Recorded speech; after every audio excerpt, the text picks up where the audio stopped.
দিকে জানগা সব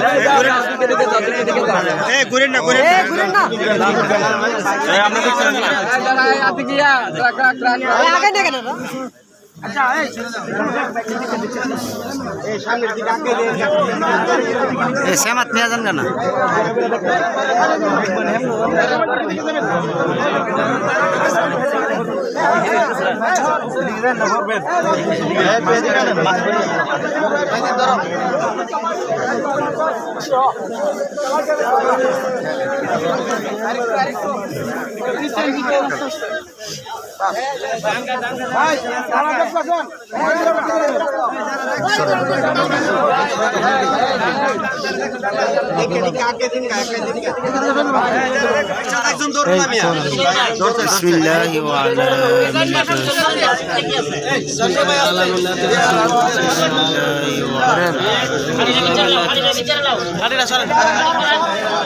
আমার ভাতিজা প্রথমে বড় হাফিজি মাদ্রাসায় পড়াশোনা করেছে, তারপর নোয়াগাঁও মাদ্রাসা থেকে হেফজুল লাভ করেছে, কিছুদিন পূর্বে আইএ পাস করেছে, ফাজিল ফার্স্ট ইয়ার ভর্তি হয়েছে।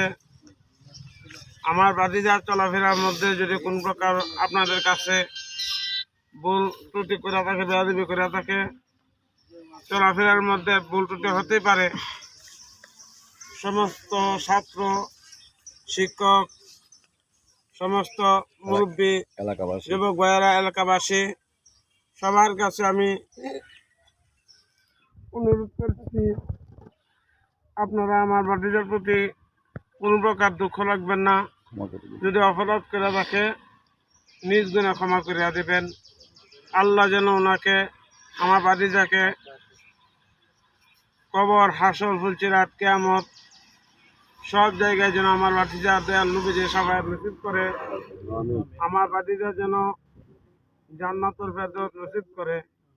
সবাই বলুন আমিন। আসসালামু আলাইকুম ওয়া রাহমাতুল্লাহ। মানে যে ছেলেটার ব্যাপারে কি বলবো, মানে আর কোনো ভাষা প্রকাশ করতে পারি না। এরকম একটা ভালো ছেলে এবং কোরআনে হাফেজ ভালো ছিল, সে ভালো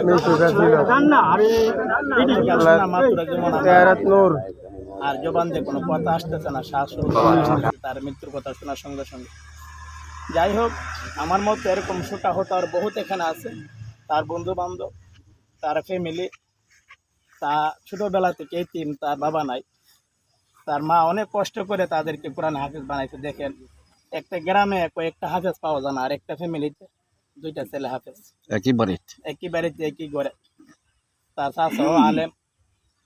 তো এই যে ফ্যামিলিটা, তার জন্য আর কি করতে পারি আমরা, দোয়া ছাড়া এখন আর কিছু করার নাই। আমরা সবাই মিলে সুন্দর করে জানাজা শেষে দোয়া করি, আল্লাহ যাতে এই ছেলেকে জান্নাতের সর্বোচ্চ মুকাম দান করুক, আমিন, এই দোয়া করি।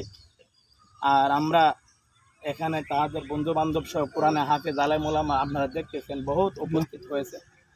এখানে অবশ্যই আল্লাহওয়ালা ব্যক্তি আছে, তাদের যে কোনো একজন হাতের উসিল আল্লাহ কবুল করে এবং তার শহীদের দরজা নসিব করে, এই কামনা করে আমার সংক্ষিপ্ত কথা এখানে শেষ করছি। আসসালামু আলাইকুম ওয়া রাহমাতুল্লাহ। রাসূলুল্লাহ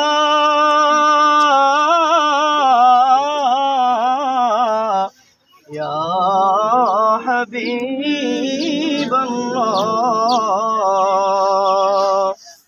নবী গো আমার মরণে আছে তাকিয়ে, কবরে আসে তাকিয়ে,